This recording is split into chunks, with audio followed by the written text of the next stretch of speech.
அன்பானவர்களே, உங்கள் அனைவருக்கும் கர்த்தரின் வார்த்தை என்ற நிகழ்ச்சியின் மூலம் வாழ்த்துதலையும் வணக்கத்தையும் தெரிவித்துக் கொள்கிறேன்.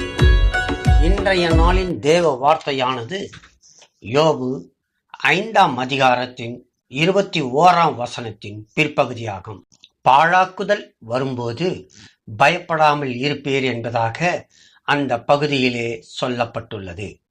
பாழாக்குதல் என்பதன் பொருள் அல்லது அதற்கான விளக்கம் என்னவென்று நாம் பார்க்கும்போது அது கொள்ளை நோயை குறிப்பிடுகிறதாக காணப்படுகிறது.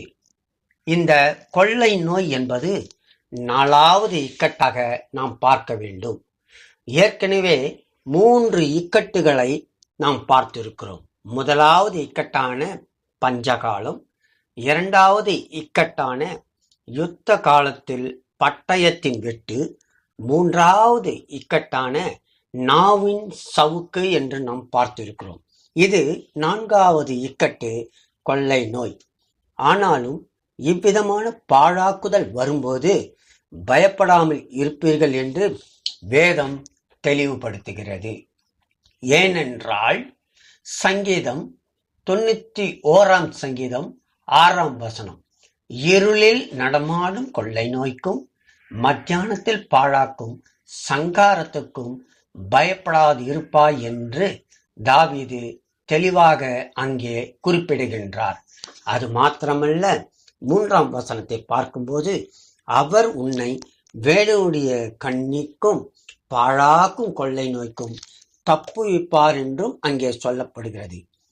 சரி, ஆனாலும் கூட இவ்விதமான கொள்ளை நோய் ஏன் வருகிறது என்பதை குறித்து நாம் ஆராய்ந்து அறிந்து கொள்ள வேண்டும். இதைத்தான் சங்கீதம் 107ஆம் சங்கீதம் 17ஆம் வசனத்துல நிர்மூடர் தங்கள் பாதக மார்க்கத்தாலும் தங்கள் அக்கிரமத்தினாலுமே நோய் கொண்டு ஒடுங்கி போகிறார்கள் என்று தெளிவாக்கப்படுகிறது. தாவீது பத்சபாளை தீமை செய்கிறார் இல்லையா?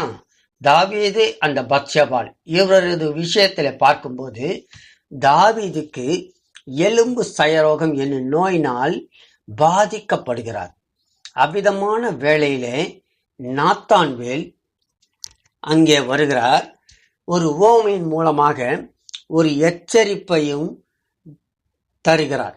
அங்கே தாவீதுக்கு ஒரு எச்சரிப்பு தருகிறார்.